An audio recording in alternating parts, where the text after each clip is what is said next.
Há 2 meses atrás, quando começámos a falar acerca do lema deste ano, nunca julgaríamos que estávamos na posição que estamos hoje. E nessa altura, depois de falarmos muito acerca de várias ideias, falámos de 2 ideias-chave que achamos que era importante para este ano, que era a ideia da esperança e a ideia de família também. Que somos uma família unida a Jesus, que leva a esperança ao mundo. Achamos que tinha sentido neste ano relembrarmos uma vez mais a nossa vocação como família, a importância de estarmos juntos, de aproveitarmos as oportunidades de Deus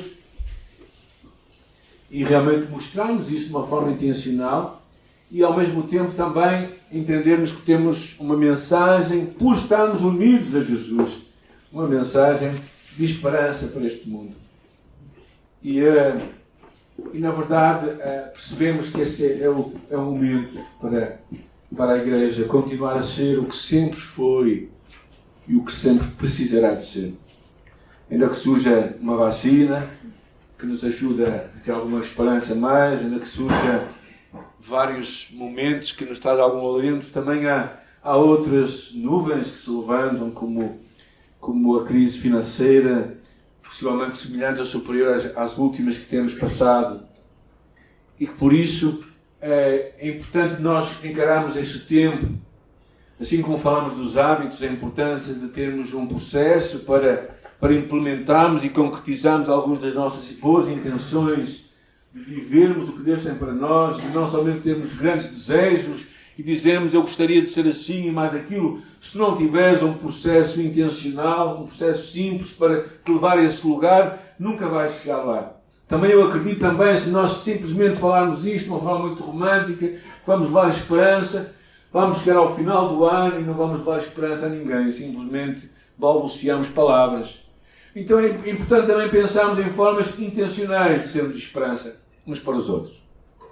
E uma das formas, se calhar, é que tu nesta semana, este é um desafio que te faço logo no princípio da mensagem, é tu nesta semana marcares um café com alguém. Não é encontrar-te com alguém num café, mas marcares um café cada um na sua casa, com o teu WhatsApp, com a tua ferramenta digital, se tiver imagem melhor ainda, mas tu marcares um encontro com uma outra família do outro lado e dizes, olha, podemos lanchar juntos?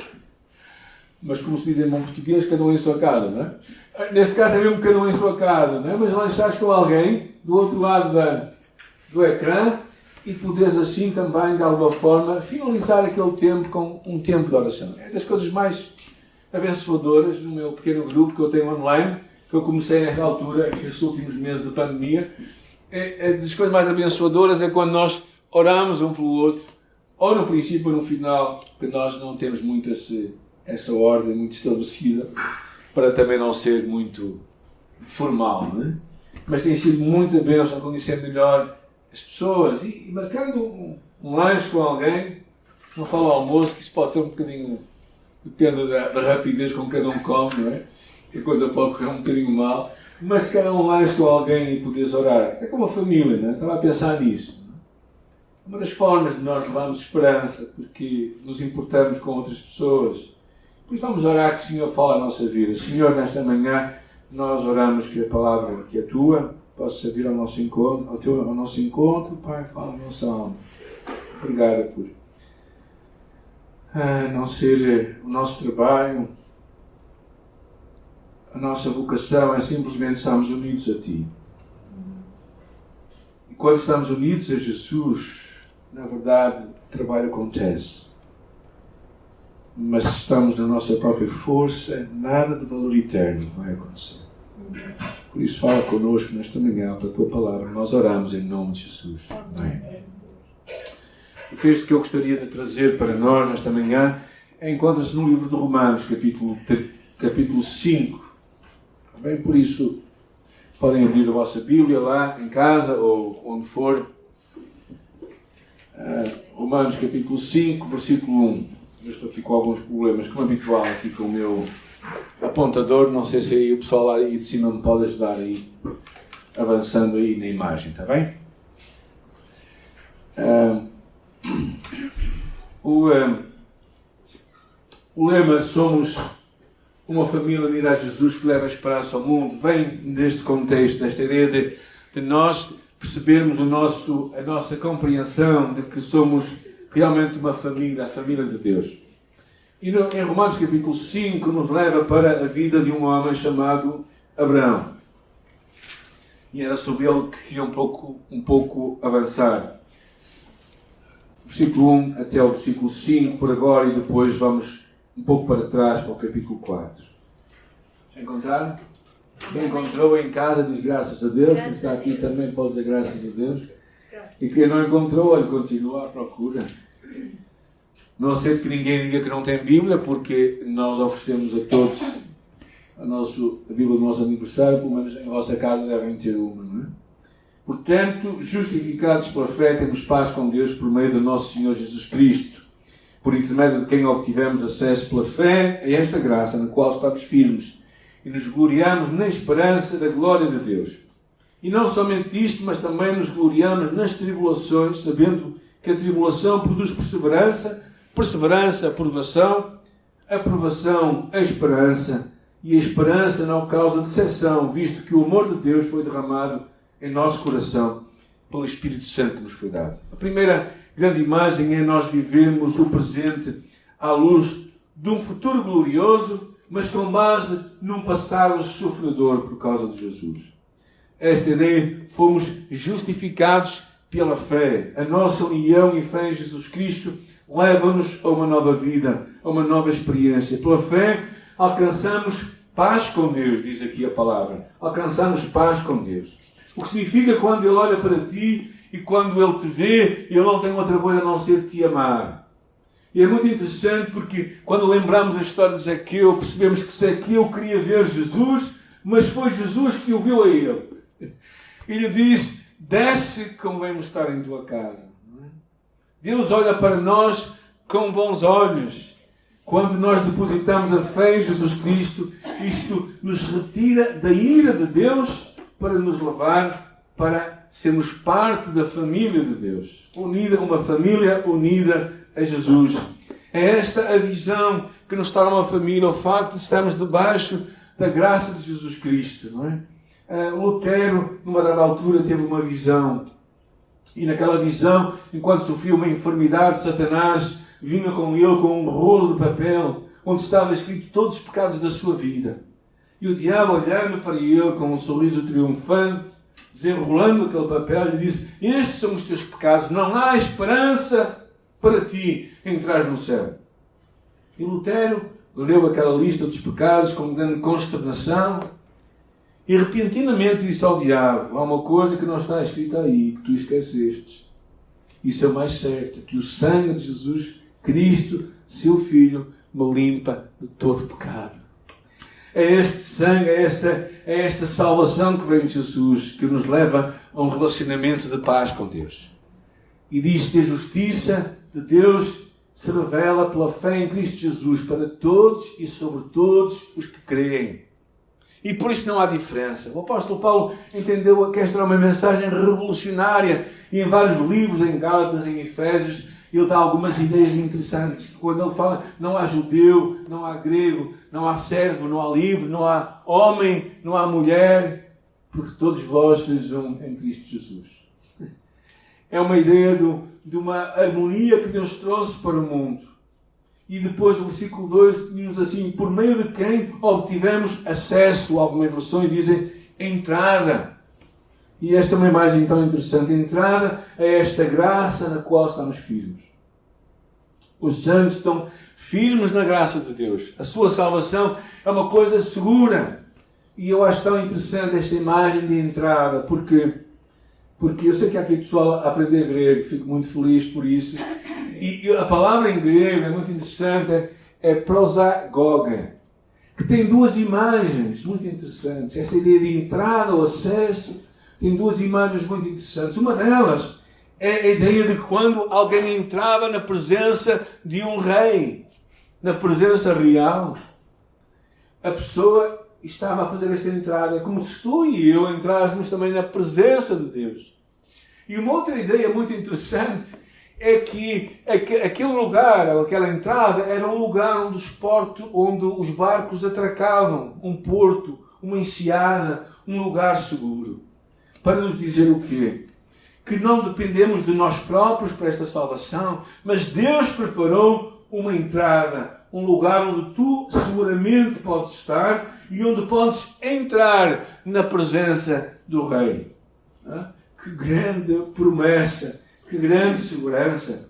Por isso, esta primeira ideia que eu acho que vem desta passagem é uma ideia tão revolucionária, o facto de que nós podemos viver também à luz do futuro. Porquê? Porque ele depois, no final do versículo 2, diz assim: e nos gloriamos na esperança da glória de Deus.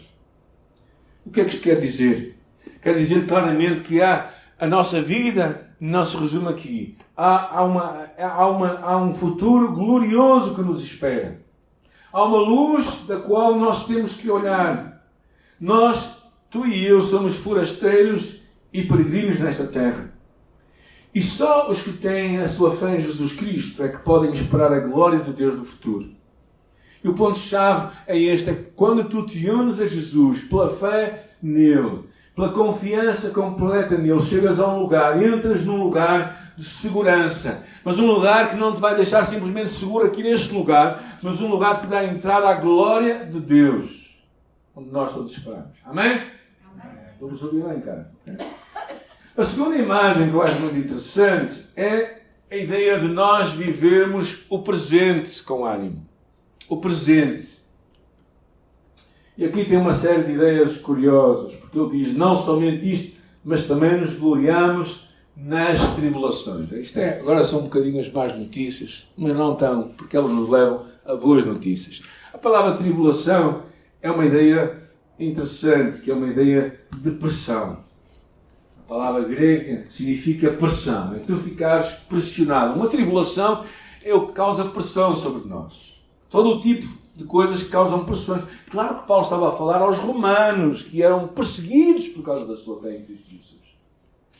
Por eles serem cristãos, eles eram perseguidos, eles eram pressionados, eles perdiam empregos, perdiam oportunidades, perdiam oportunidades que estavam para qualquer cidadão, e lhes era barrado a eles. Mas a pressão que eles falavam era aquelas situações difíceis. E eles a tinham por causa da sua fé em Jesus Cristo. Nós todos estamos a passar momentos de pressão. Que vem da necessidade, que vem das circunstâncias, que vem do pesar, que vem deste confinamento que nos sentimos, desta prisão que se calhar todos nós estamos, não é? Ao falar há pouco com alguém, dizia: todos os dias são iguais, todos os fins de semana são iguais. E parece realmente isso, não é? Isto é como uma tribulação, e Paulo falava disto, não é? Ele diz: nos gloriamos nas tribulações, porque Paulo tinha uma indicação que esta tribulação iria produzir paciência. E a palavra paciência é uma palavra muito interessante. Não é aquela ideia que nós às vezes pensamos da pessoa pachorrenta é paciente. Não é isso que está aqui a falar. A paciência que está aqui a falar é uma atitude de resiliência, é uma atitude de um espírito que pode vencer o mundo. É alguém que resiste, não resiste passivamente, mas resiste para conquistar. Então, quando nós passamos por uma pressão, a pressão pode produzir em nós esta atitude de nós resistirmos, de nós olharmos para a frente com vontade de vencer. E essa vontade de vencer vai produzir uma prova. Fala aí, ou experiência, como dizem algumas outras traduções, que era uma palavra que tem a ver com a purificação, que tem a ver com retirar as impurezas, como quando se limpava os metais, como quando era queimado o ouro para se retirar as impurezas dele. Então, o que está a acontecer é que quando a tribulação vem, ela vai produzir em ti uma atitude de nós queremos vencer. E isso vai começar a retirar e a mostrar o que está mal em nós. Aquelas impurezas, aquelas coisas que verdadeiramente não prestam. E finalmente isso vai produzir esperança. Esperança. E esta é a minha esperança para todos nós. É que esta tribulação, não nos leva a um ponto de nós desistirmos, mas leva-nos a um ponto de mudança. O fundador da BBC, que já morreu há muitos anos atrás, viveu entre o século XIX e XX, ele disse: eu não gosto das crises, mas gosto das oportunidades que elas proporcionam. Eu achei muito interessante esta frase. Achei que tinha muito sentido de trazer para nós. Eu sei que realmente esta é uma crise e eu penso que nenhum de nós gosta, mas certamente haverá oportunidades. Oportunidades, porque a nossa esperança cristã também diz aqui, eu acho muito interessante, quando ele termina o versículo 5, ele diz assim: e a esperança não nos causa decepção. Porque, alguém pode ler? O amor de Deus foi derramado em nossos corações. A esperança está fundada no amor de Deus. Na Segunda Guerra Mundial, algumas pessoas pobres e perseguidas se refugiaram numa caverna escura e fria. E depois de terem abandonado aquele lugar medonho, numa das paredes estava escrito o seguinte: creio no sol, mesmo que ele não brilhe. Creio em Deus, mesmo que ele esteja em silêncio. Creio no amor, mesmo que ele esteja oculto. Se calhar nestas alturas vai ser uma altura em que nós vamos, se calhar, não responder da melhor maneira aos desafios, algumas vezes. Mas quando a esperança se coloca em Deus, então não se pode tornar pó e cinza. Quando a esperança do homem está posta em Deus, ela não pode ser frustrada. Quando a esperança do homem está posta no amor de Deus, ela nunca pode ser uma ilusão, porque Deus nos ama com um amor eterno. E por isso precisamos de encarar esta tribulação que estamos todos nós a passar com paciência, ou seja, resiliência, com esta atitude de saber que estamos a ser provados, ou seja, purificado o nosso coração, e finalmente para que sejamos pessoas de esperança. Porque a esperança não é posta nas nossas circunstâncias, mas a nossa esperança está colocada no amor eterno de Deus, que celebramos aqui também hoje, nesta ceia. E dito isto, o que eu quero fazer convosco é voltar um pouco para trás na passagem.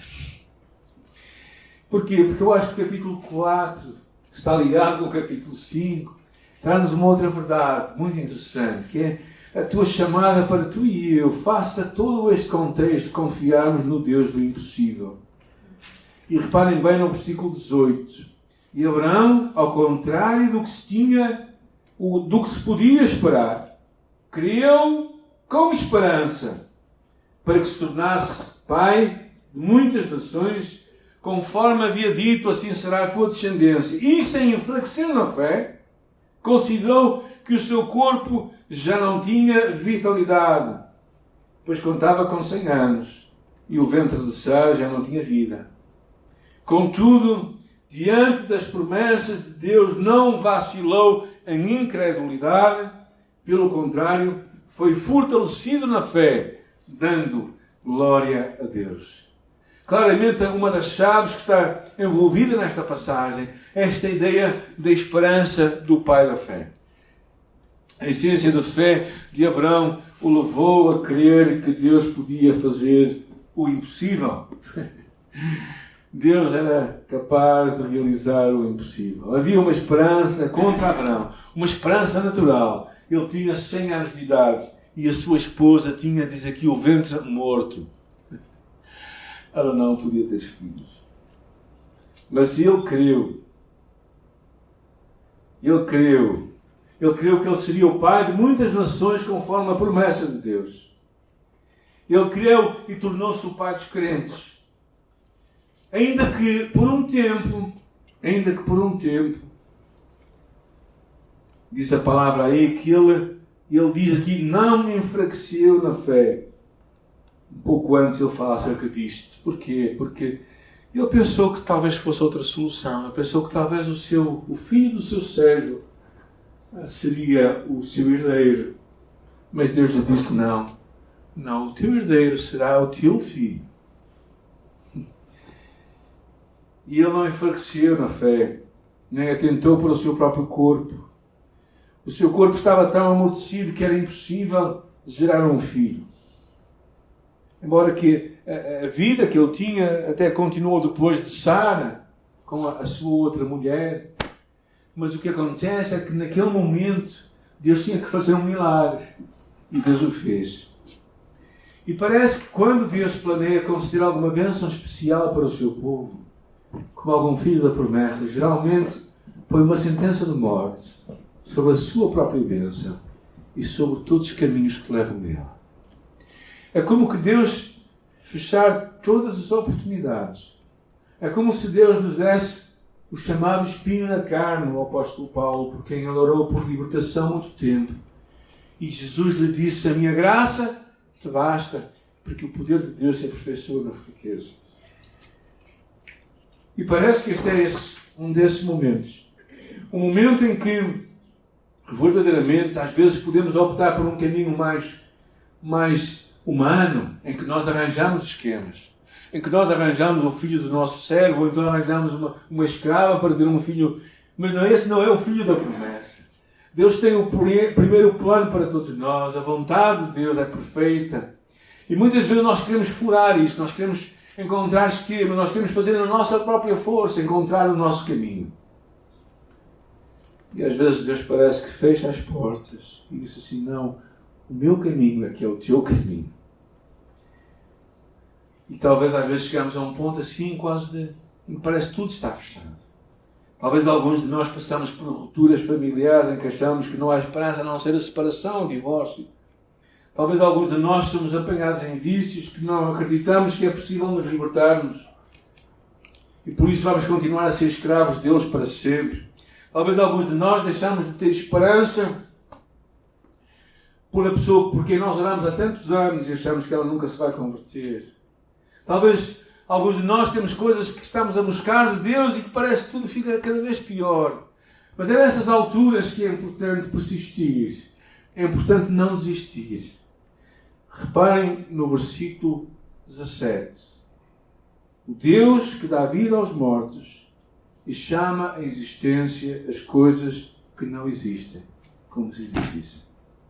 O Deus que vivifica os mortos chama as coisas que não são como se fossem. E era por causa desta promessa, deste Deus que faz os milagres acontecer, que Abraão viu Deus agir.